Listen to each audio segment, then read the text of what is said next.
La importancia de velar en Dios, la importancia de velar en Dios. Dice la palabra del Señor en el versículo 35 de Lucas 12, así: estén ceñidos vuestros lomos y vuestras lámparas encendidas, y vosotros sed semejantes a hombres que aguardan a que su Señor regrese de las bodas, para que cuando llegue y llame, le abran enseguida. Bienaventurados aquellos siervos a los que el Señor, cuando venga, halle velando.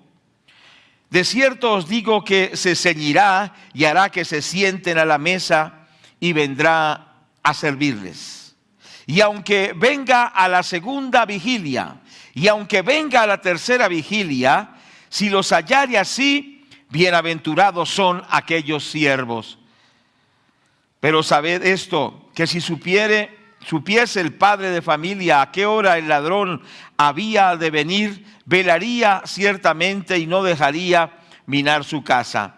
Vosotros pues también estad preparados, porque a la hora que no penséis, el Hijo del Hombre vendrá.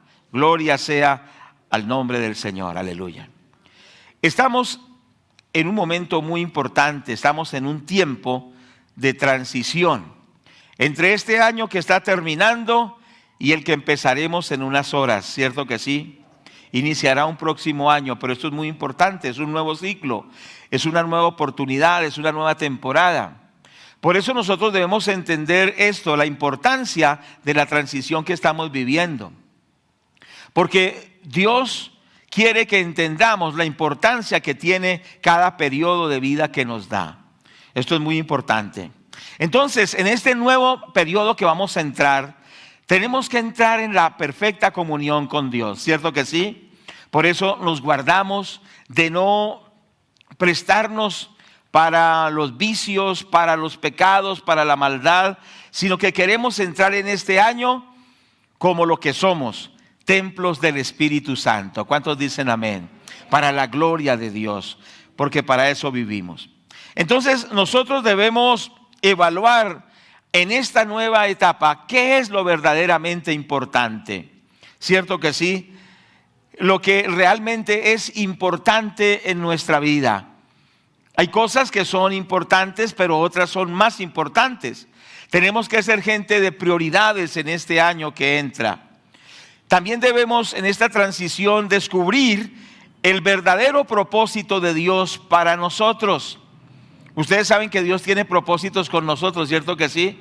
Pero cada uno debe entender qué propósito tiene Dios con usted como persona, como familia, como iglesia.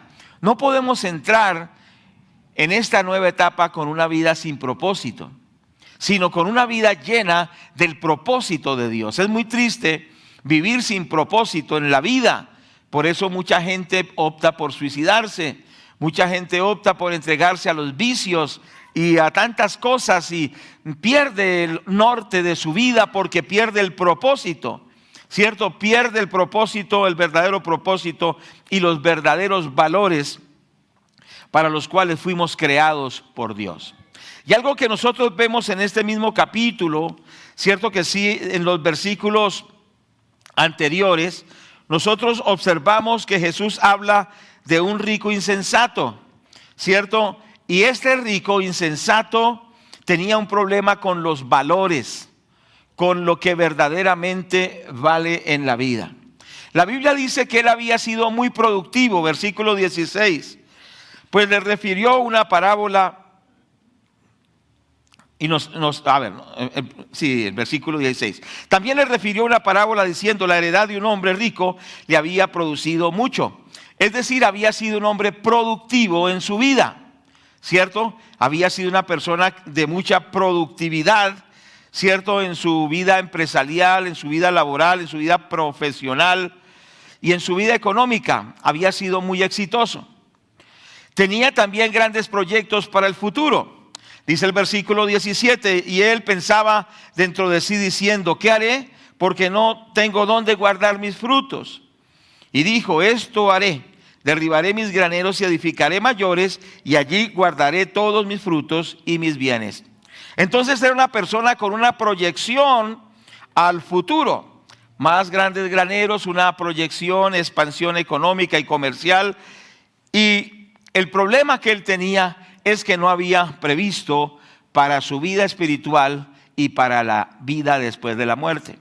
Versículo 20, pero Dios le dijo: necio, esta noche vienen a pedirte tu alma y lo que has provisto, ¿de quién será? Entonces nosotros observamos esta persona sin un orden de prioridades. Su prioridad era sencillamente proyectarse en su profesión, en su economía, en su trabajo, lograr grandes cosas, ¿cierto? Pero había perdido el enfoque. Ahora, es muy importante, y la Biblia lo enseña, que cuando somos cristianos prosperamos. ¿Por qué? Porque ya no hay vicios, porque la persona no gasta el dinero, por ejemplo, en la inmoralidad, no gasta el dinero en cosas que no tienen sentido. El verdadero cristiano es una persona laboriosa, es una persona buena administradora, es una persona que honra a Dios, o sea, que diezma, que ofrenda. Todo esto le garantiza una vida económica bendecida. ¿Cuántos dicen amén a esto? Los que vivimos con los principios bíblicos tenemos el respaldo financiero de Dios, pero sabemos que el dinero y el éxito no es nuestro Dios, sino que solo nuestro Dios es el Padre, el Hijo y el Espíritu Santo. ¿Cierto que sí? ¿Cuánto le damos la gloria al Señor? Entonces es importante. No es que la Biblia diga que no es importante el progresar, el proyectarnos. Sí es muy importante, pero la prioridad es, como dice el Señor: más buscad primeramente el reino de Dios y su justicia, y todas las demás cosas serán añadidas. O sea que sí, hay que esforzarnos por avanzar, pero con la prioridad de que Dios es el primero en nuestra vida. Y entendamos que esta vida es una oportunidad para prepararnos para la otra vida. Entendamos esto: esta vida en esta tierra es una oportunidad para prepararnos para la vida eterna. Entendamos eso. No dejemos que pasen los años y sencillamente nos proyectemos, pero que no estemos preparados para la vida eterna. Cuando el Señor le dice a este hombre: y todo lo que usted ha provisto, ¿de quién será? Esta noche vienen a pedirte tu alma. Y yo quiero preguntarle a las personas que están aquí, quizá por primera, segunda vez, o que por algún tiempo asistieron a una iglesia, le pregunto: ¿dónde estará tu alma 5 minutos después de morir? Porque nosotros tenemos que prever para nuestra alma, ¿cierto que sí? Y que todos los que estamos aquí, estemos seguros que cuando el Señor nos llame, iremos a su presencia. ¿Estás seguro de tu salvación? ¿Estás caminando con el Señor Jesucristo? ¿Eres salvo de verdad? Si no es así, entonces hoy el Señor te puede salvar. Acércate a Él, entrégale tu vida al Señor y vive para Él. Él te bendecirá espiritualmente, pero también en todas las demás áreas de tu vida. Pero también observamos aquí que el Señor, habló de este hombre insensato porque no tenía unas prioridades, pero también habló a aquellos que son pobres y muy escasos y viven en la ansiedad. Y esta es la situación de muchas personas también. Porque el Señor dice en el versículo 22, dijo luego a sus discípulos, Jesús a sus discípulos: por tanto os digo, no os afanéis por vuestra vida, ¿qué comeréis? Ni por vuestro cuerpo, ¿qué vestiréis? La vida es más que la comida y el cuerpo que el vestido. Considerad los cuervos que ni siembran ni siegan, ni tienen despensa ni granero, y Dios los alimenta. ¿No valéis vosotros mucho más que las aves? Entonces también le está hablando a los ansiosos que dicen: ¿y entonces qué será del futuro? ¿Será que Dios me va a ayudar? ¿Será que Dios me va a suplir? ¿Será que Dios me va a sustentar? El Señor dice que si Él cuida de las aves, cuidará también de nosotros. ¿Cuántos dicen amén a esto? Gloria a Dios. Entonces es muy importante entenderlo, que Dios cuida de sus siervos. Indudablemente tenemos que hacer lo que tenemos que hacer, ¿cierto que sí? Tenemos que elaborar, tenemos que esforzarnos, pero también ante todo tenemos que confiar que Dios suplirá todo lo que nos haga falta conforme a sus riquezas en gloria. Yo les quiero animar que usted no tenga temor de qué será el futuro en la economía, ¿cierto? En su salud, de qué será de su familia, porque Dios nos cuida, Dios nos sustenta y Dios nos guarda. Y que al entrar en este año podamos decirle: Señor, yo estoy confiando en tu protección, en tu provisión, en tu ayuda, porque no dependo de lo que yo tenga, sino que dependo de ti. Porque quizá hay personas también que están muy temerosas porque dices que no tengo. Algunos dicen tengo mucho, otros dicen no tengo. ¿Qué voy a hacer? Pues tengamos esa seguridad de que Dios cuidará de nosotros.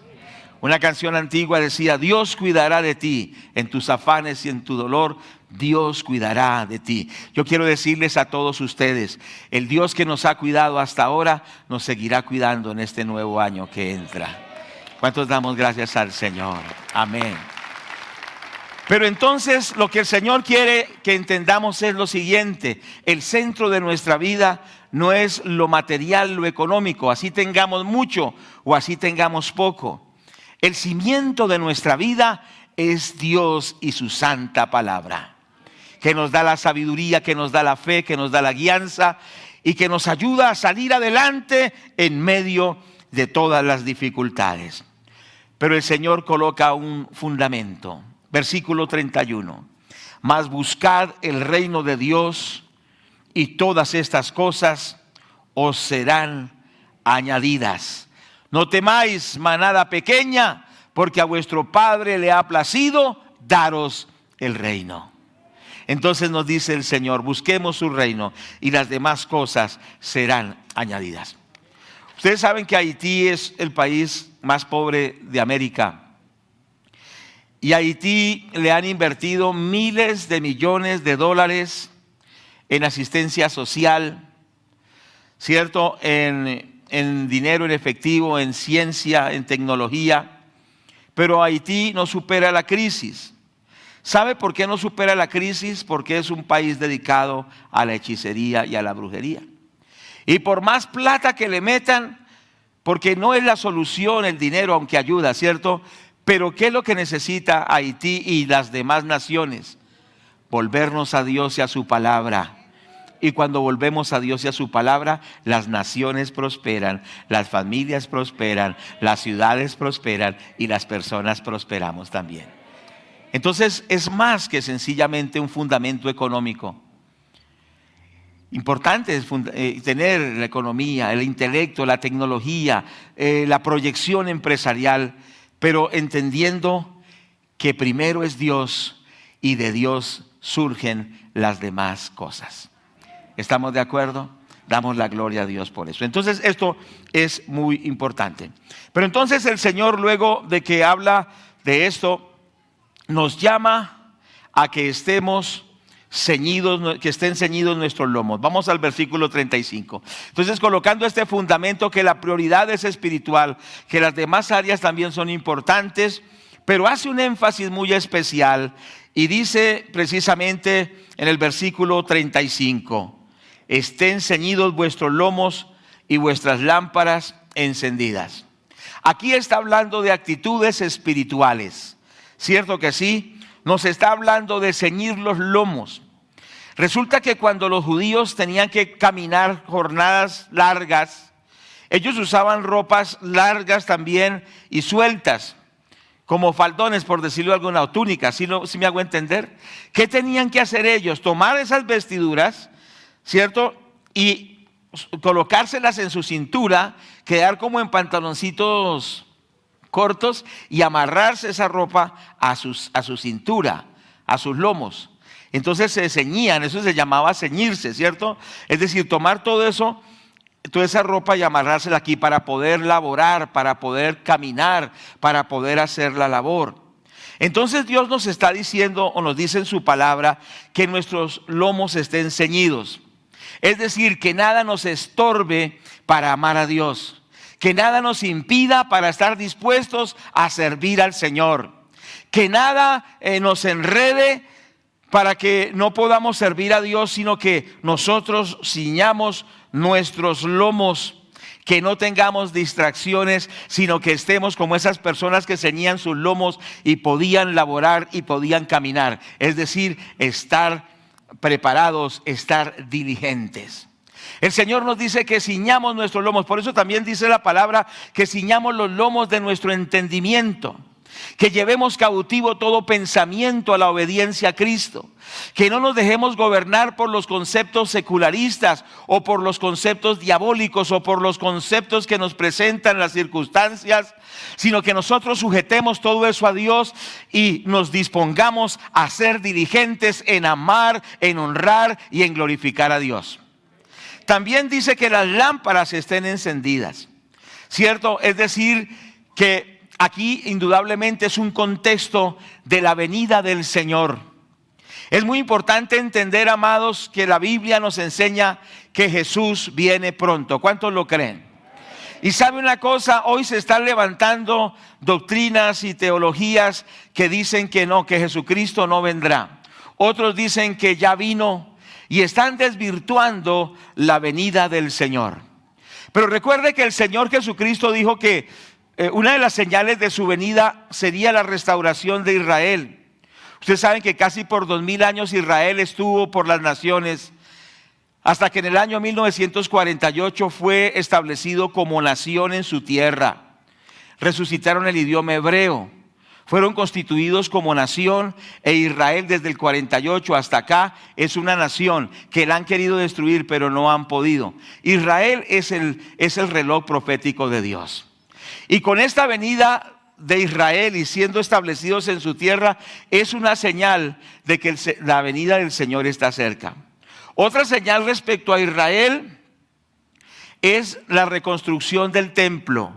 Ustedes saben que la Biblia enseña en las profecías de Daniel que el templo judío tiene que ser restaurado y que se volverá a hacer el culto a Dios con los sacrificios del Antiguo Testamento.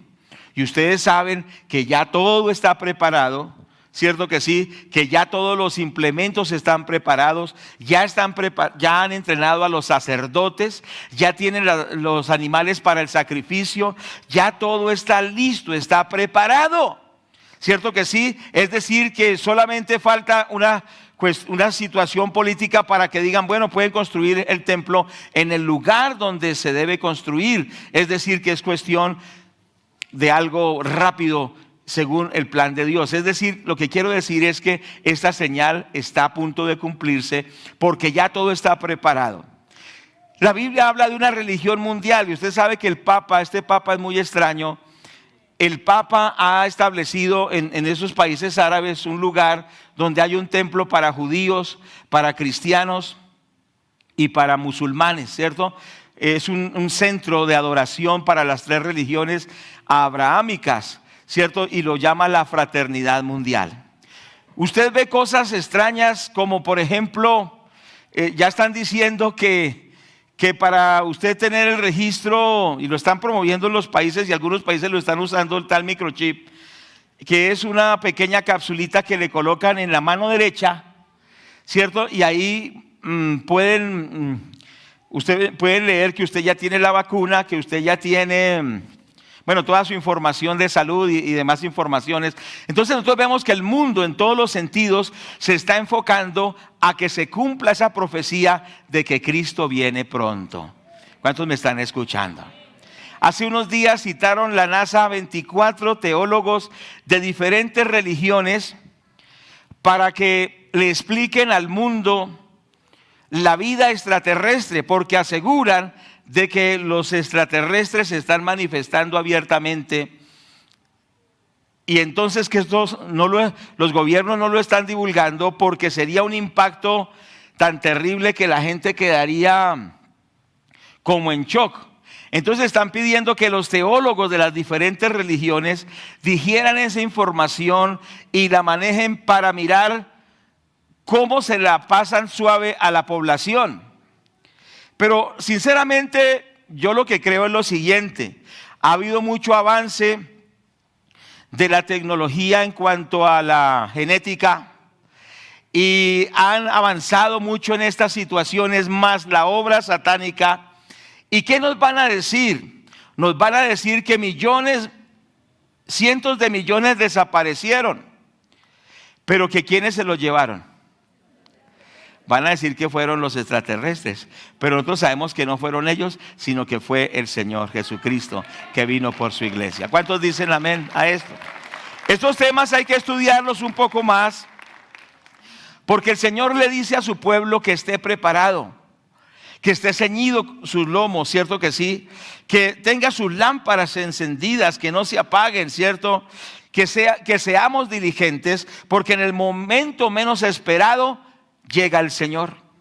Y este año que inicia, hermanos, que sea un año de estar velando, esperando al Señor Jesucristo.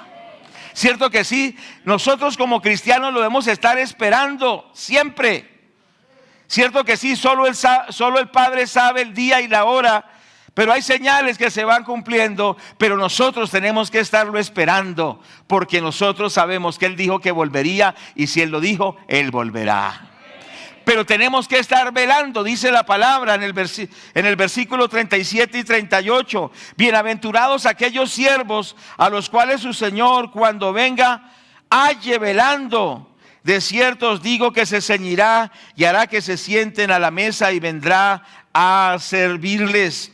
Aunque venga la segunda vigilia, aunque venga la tercera vigilia, si los hallare así, bienaventurados son aquellos siervos.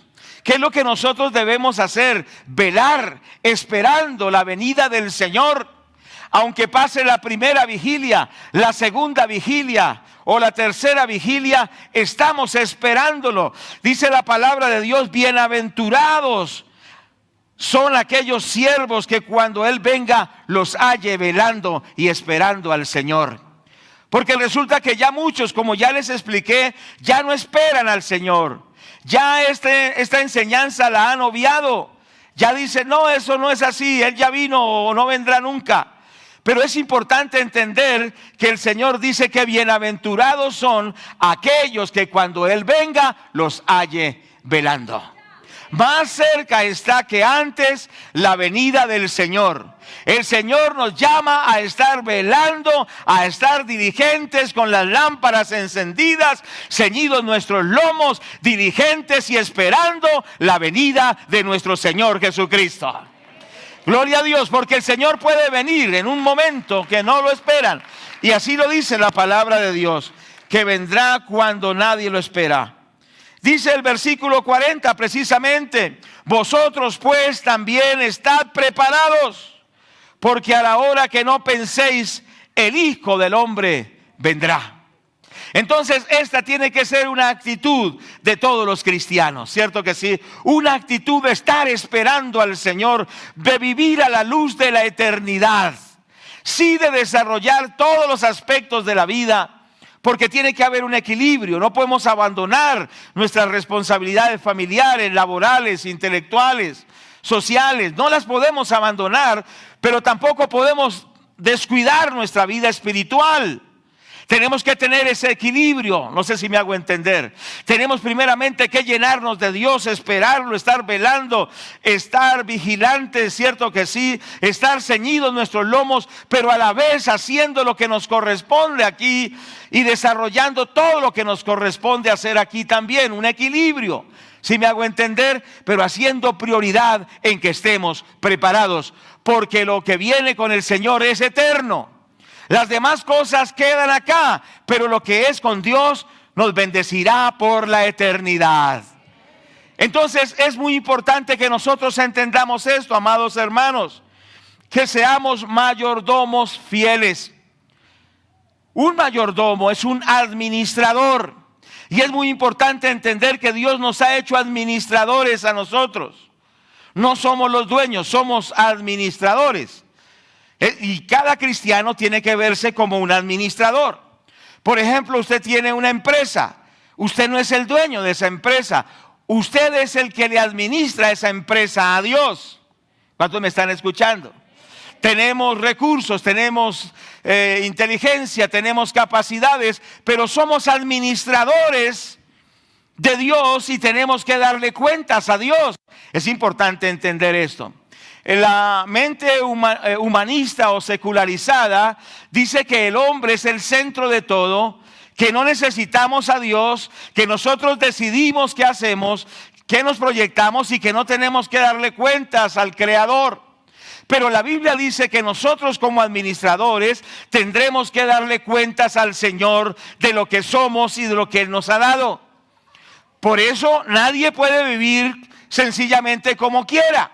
Nadie puede vivir sencillamente diciendo yo vivo mi vida, es mi vida, yo hago con ella lo que quiera, porque nuestra vida no es nuestra. Nuestra vida le pertenece a Dios. Lo que Dios nos ha dado también le pertenece a Él. Nuestra familia le pertenece a Él. Es decir, que somos administradores de Dios. Y la palabra del Señor nos habla entonces de otra parábola en la cual hace un contraste. Estamos en el contexto del velar, del estar preparados. Un contraste entre un buen y fiel administrador y otro infiel. Y esto lo encontramos en el versículo 41 al versículo 48 y les invito a que lo miremos. Entonces Pedro le dijo: Señor, ¿dices esta parábola por nosotros? ¿Cuál parábola? La parábola en que les estaba diciendo que estén ceñidos los lomos, que las lámparas encendidas, porque vendrá el Señor a medianoche. Y Pedro le pregunta al Señor Jesucristo: Señor, ¿dices esta parábola a nosotros o también a todos? Y le dice el Señor Jesucristo: ¿quién es el mayordomo fiel y prudente, al cual su Señor pondrá sobre su casa, para que a su tiempo les dé su ración? Bienaventurado aquel siervo al cual cuando su Señor venga le halle haciendo así. En verdad os digo que le pondrá sobre todos sus bienes. Mas si aquel siervo dijere en su corazón: mi Señor tarda en venir, y comenzare a golpear a los criados y a las criadas, a comer y a beber y a embriagarse, vendrá el Señor de aquel siervo en el día que no espera y a la hora que no sabe, y le castigará duramente y lo pondrá con los infieles. Aquel siervo que, conociendo la voluntad de su Señor, no se preparó ni hizo conforme a su voluntad, recibirá muchos azotes. Mas el que sin conocerla hizo cosas dignas de azotes, será azotado poco. Porque a todo aquel a quien se le haya dado mucho, mucho se le demandará, y al que mucho se le haya confiado, más se le pedirá.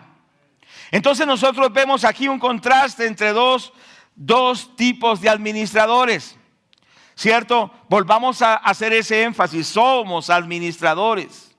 Tenemos talentos, son de Dios. Tenemos recursos, son de Dios. Tenemos capacidades, son de Dios. Tenemos vida, es de Dios. Y Dios nos pedirá cuenta de todo lo que nos ha dado para administrar. El mayordomo fiel ¿cómo era el mayordomo fiel? Alguien digno de confianza. La palabra fiel significa eso, digno de confianza. Es decir, que este mayordomo hacía su deber sin que el Señor estuviera ahí presente. Él no hacía como a veces algunas personas hacen y dice: como nadie me está mirando, voy a robarme esta plata. Como nadie me está mirando, voy a hacerle infiel a mi esposa. Como nadie me está mirando. ¿Cómo así que nadie me está mirando? Dios nos está mirando. ¿Cuántos dicen gloria a Dios? Debemos aprender y a entender que vivimos bajo la mirada de Dios.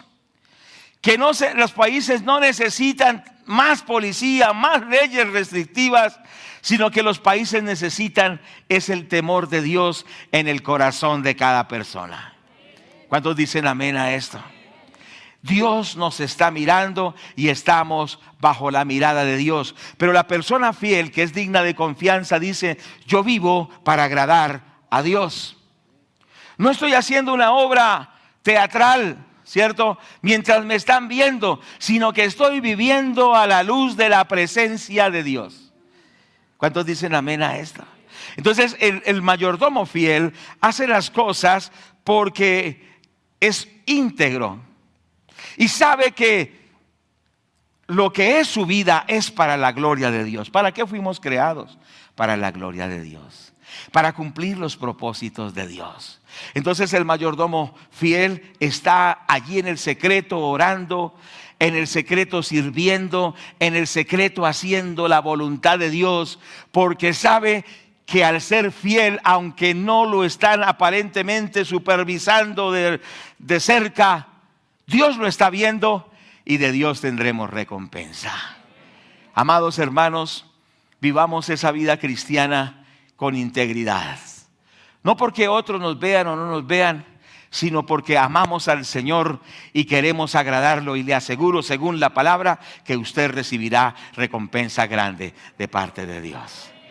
¿Cuántos decimos gloria a Dios? ¿Cuántos le damos la gloria al Señor? Amén.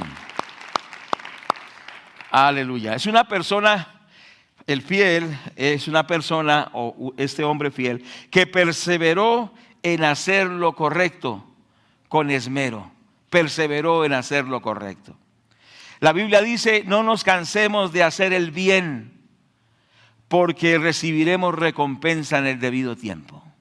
A veces uno se cansa, ¿cierto que sí? Y usted dice: no, pero yo orando por estas personas y se portan de esta manera. Y usted dice, usted sirviéndole quizá a alguien en su familia, o a alguien, un vecino o un amigo, o usted llevándole la palabra, y siempre usted va y le cierran la puerta y dice: no venga hoy no hay casa de paz, o ni siquiera le avisan y es un problema.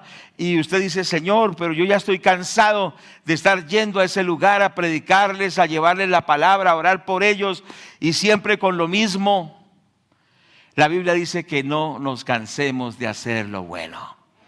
Amados hermanos, quizá usted es fiel en su ministerio, en su trabajo, es dedicado. No se desanime, no se canse, reciba fuerzas ahora, porque Dios está mirando su fidelidad y Dios lo va a recompensar.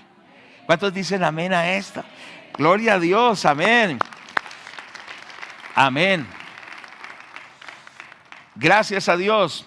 Entonces, dice la palabra que este administrador fiel, dice que daba la ración a los demás consiervos, porque era un administrador de toda una casa y tenía bajo su responsabilidad a otros. Entonces él les daba a su tiempo la ración y también organizaba el trabajo, ¿cierto? Y hacía las cosas con responsabilidad, sin necesidad de presión. La hacía responsablemente, porque él decía: un día vendrá mi Señor, y cuando Él venga, que me encuentre haciendo lo que Él me puso a hacer. Que cuando el Señor venga, no nos encuentre haciendo lo que no teníamos que hacer. ¿Cuántos me están oyendo? Metidos en cosas que no debíamos estar metidos. Metidos en enredos y en cosas, porque a veces los cristianos pierden el objetivo de la vida y se enredan con cosas, se enredan con situaciones, con cuestiones que los enredan, los van llenando de problemas, y a lo último los destruyen. Pero que el Señor nos ayude a ser siervos fieles. ¿Cuántos queremos ser siervos fieles? El mayordomo infiel tuvo unas características. Él sabía que el Señor venía y sabía cuál era la voluntad de Él. Pero ¿qué dijo el siervo malo, el siervo infiel? Él dice: mi Señor se tarda en venir, ¿cierto? Dice: el Señor se tarda en venir. Tremendo. Eso fue lo primero, versículo 45 más. Aquel siervo dijera en su corazón: mi Señor se tarda en venir. Ahora vamos a este punto, amados hermanos, porque quiero decirles Hay hermanos dentro de la iglesia, aquí, que han decidido no seguir viniendo a la iglesia porque han escuchado en el internet que Jesucristo ya no viene. ¿Cuántos me están escuchando? Y entonces me han dicho y le han dicho a otros, no, eso que Jesucristo viene, eso no es así, Él no va a venir. Pero ¿qué nos dice la palabra de Dios? ¿Qué nos dice? ¿Que Él qué? Que Él vendrá y que Él recompensará a sus siervos fieles. Entonces, ya una aplicación pastoral, cuidado con algún hermano, así lo quiera usted mucho, que usted lo ame mucho, y que le diga como nos salió una hermana en estos días diciendo, no, es que la Biblia está llena de errores. ¿Cuántos me están oyendo? Quizá va a llegar a usted alguien y le va a decir, no, es que la Biblia realmente está llena de errores y para conocerla, dijo la hermanita, dijo, eso hay que tener otros libros auxiliares para poderla de verdad entender. Sí, por supuesto, hay comentarios, hay teologías y todo esto, pero la Biblia es la palabra de Dios. ¿Cuántos dicen amén a esto? Usted tiene que estar seguro. Yo les quiero animar, cuando alguien venga a decirle que la Biblia está llena de errores, que no es un libro confiable, yo le digo una cosa, si nosotros no hallamos seguridad en la bendita palabra de Dios, que el Señor mismo dijo, que el cielo y la tierra pasarán, pero que su palabra no pasará. Si en la Biblia usted no encuentra un fundamento, ¿en qué lo encontrará? ¿En una profecía? Hoy se está popularizando mucho la gente que le gusta dar profecías y recibir profecías. ¿Cuántos me están escuchando? Y la gente corre para que el profeta, entre comillas, le dé profecía y le dé una revelación de Dios. ¿Y qué me manda decir el Señor? Pero ni siquiera estudian la palabra de Dios. Si usted quiere que Dios le hable, abra la Biblia y lea la Biblia, porque cuando usted la lee con reverencia, con oración, con respeto, con temor de Dios, Dios le hablará a través de su palabra. ¿Cuántos dicen gloria a Dios? ¿Cuántos le damos la gloria a Dios? Dice la Biblia que ella es la profecía más segura, que nos alumbra en un lugar oscuro. Estos movimientos proféticos van y vienen, y esto, yo recuerdo cuando éramos niños, eso había lo mismo. Hacían reuniones de oración en las casas para qué nos va a decir el Señor y qué profecía viene, qué profecía va. Y muchos de ellos resultaron en cosas raras y como enredados, porque son las trampas del enemigo. En este libro que se llama Biblia hay seguridad, hay confianza y hay certeza. Bendito el nombre del Señor Jesucristo. ¿Cuánto le damos la gloria a Dios? Tenemos que conocer la palabra de Dios. Entonces, es importante esto. La Biblia es autoridad. La Biblia dice que el Señor viene. Y eso es lo que nosotros tenemos que tener en nuestro corazón. Predicar que Cristo viene. ¿Cierto que sí? Y que llevará su iglesia y que estaremos con Él por la eternidad.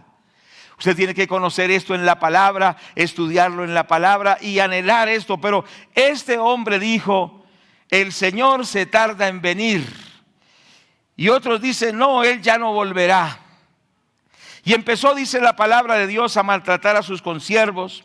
Empezó a comer, a beber, a embriagarse. Y empezó a vivir una vida desordenada. Perdió el propósito. Y aquí quiero hacer mucho énfasis. Hay doctrinas que hacen perder el propósito de la vida. El propósito que es glorificar a Dios. El propósito que conozcamos a Dios. Pero también el propósito de que estemos en la eternidad con Dios. Pero ¿qué pasa cuando se pierde ese propósito? La persona empieza a vivir de una manera desordenada. ¿Acaso usted no ha visto a personas que caminaron con Dios, pero hoy están nuevamente pegados a una botella? ¿Acaso usted no ha conocido personas que una vez caminaron con el Señor, pero cambiaron su esposa y consiguieron otra mujer? ¿No ha visto usted personas que caminaron con Dios y ahora están en la vida pagana que antes llevaban y están peor que antes? Eso lo dijo el Señor. Dice que el siervo infiel, el mayordomo infiel, dijo, el Señor tarda en venir, ¿cierto? Y empezó a comer, a beber y a embriagarse, es decir, perdió el propósito de la vida. y se desenfocó. Pero amados hermanos, yo sé que ustedes son siervos de Dios y que nosotros esperamos al Señor y que vamos a velar y a orar y a prepararnos y a servir al Señor. Lo último, concluyo con esto porque el tiempo ha pasado, es que este hombre no organizó su vida ni cumplió el llamado de Dios. Sencillamente vivió paganamente. Pero yo quiero decirle algo, estoy concluyendo. Dios a usted le ha dado un ministerio. ¿A cuántos Dios les ha dado un ministerio? Dios le ha dado a usted dones, le ha dado a usted talentos. Yo le quiero preguntar, ¿qué está haciendo usted con el llamado que Dios le ha dado? ¿Qué está haciendo usted con el ministerio que Dios le ha dado? ¿Qué está haciendo usted con el llamado que Dios le ha dado? Quizá usted ya se olvidó de eso y sencillamente va sin propósito en la vida. Ese hombre perdió el propósito, el llamado, el objetivo. Y déjeme decirle que en las iglesias hay muchas personas que ya han perdido el propósito, el sentido del por qué están en la iglesia y no tienen en su mente ni en su corazón servir a Dios. En su mente no hay el propósito de servir a Dios, pero que en este año que empieza le digamos al Señor: yo quiero cada día descubrir más cuál es tu llamamiento para mí, el ministerio que tú me has dado, y yo quiero servirte, Señor, con amor, con disciplina, con esfuerzo, velando y orando. Yo quiero dar fruto en este año en el ministerio que tú me has dado. Cierto que sí, si es con parejas, si es con niños, si es con adolescentes, si es con hombres, si es de evangelización, si es de enseñanza, en cualquier área, pero que nadie se quede sencillamente viviendo una vida sin servir a Dios. ¿Cuántos me están escuchando?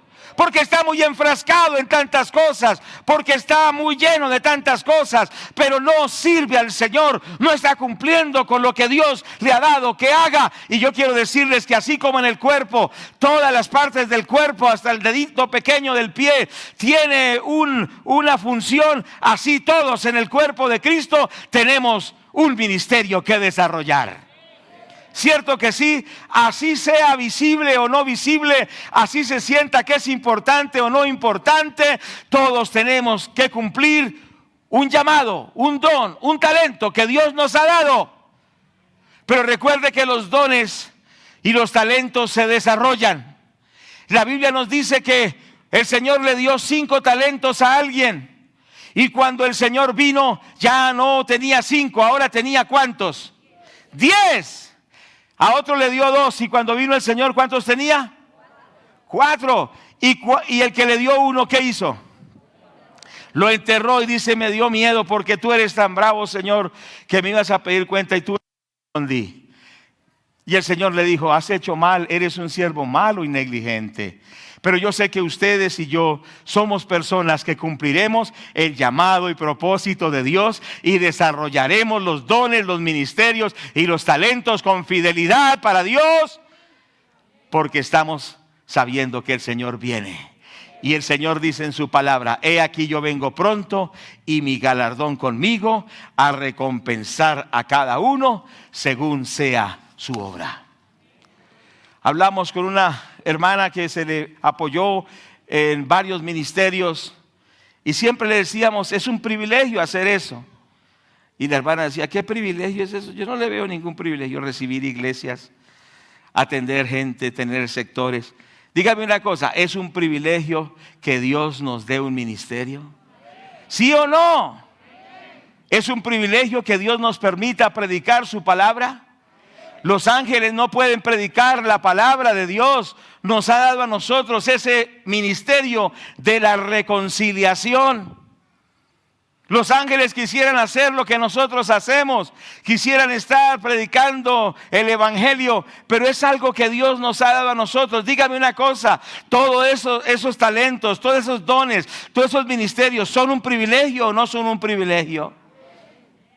¿Cuántos hermosos ministerios están allí estancados? Están enmohecidos, están deteriorados, porque usted, aunque es algo muy precioso, usted o yo los tenemos en poco y no estamos invirtiéndole a eso, al servicio al Señor, a dar fruto para la gloria de Dios. Pero ¿sabe una cosa? Yo sé que en este año nosotros vamos a tomar esa posta y vamos a cumplir el propósito del Señor en nuestras vidas. Vamos a orar y le damos las gracias a Dios. Bendito el nombre de Dios. Oremos. Bendito Padre, Marta. Señor, te damos las gracias, te damos las gracias, te damos la gloria. ¿Cuánto le damos la gloria a Dios? Ahí donde usted está, deme 2 minutos más y oremos y digámosle, Señor, gracias, gracias Señor, porque tú vienes y Señor, te estoy esperando. Dígale, Padre, estoy esperándote, Señor. Dígale, Señor, gracias. Gracias por esa asignación. Gracias por esa bendición. Y dígale, Señor, gracias en este año que entra, Señor. Estamos listos para, Señor, tu venida, Señor. Estamos anhelando tu venida. Te queremos glorificar. Oh, gloria a Dios. ¿Cuántos queremos ser siervos fieles en este año que inicia? ¿Cuántos queremos decirle, Señor, yo te quiero servir? Quiero ceñir mis lomos. Quiero tener la lámpara encendida. Señor amado, quiero hacer lo que me corresponde. Necesito hacer lo que tú me has dado. ¿Cuántos lo decidimos en esta hora? Y al terminar esta enseñanza, amados hermanos, que al empezar en unas pocas horas este nuevo año, le digamos, Señor, te voy a servir desde el primer minuto de este año. Voy a servirte con tu ayuda hasta que tú me lleves hasta el final del año, o si tú has venido, que tú me lleves a tu presencia. ¿Cuántos dicen gloria a Dios por esto? Señor amado, te damos las gracias. Rogamos, Señor, que tú restaures los ministerios, Señor.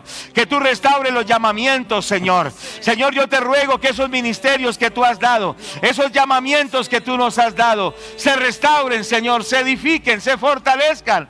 Y que tu nombre sea glorificado, Padre. Tu nombre sea exaltado, Señor. Tu nombre sea exaltado, tu nombre sea glorificado. Gracias, Señor.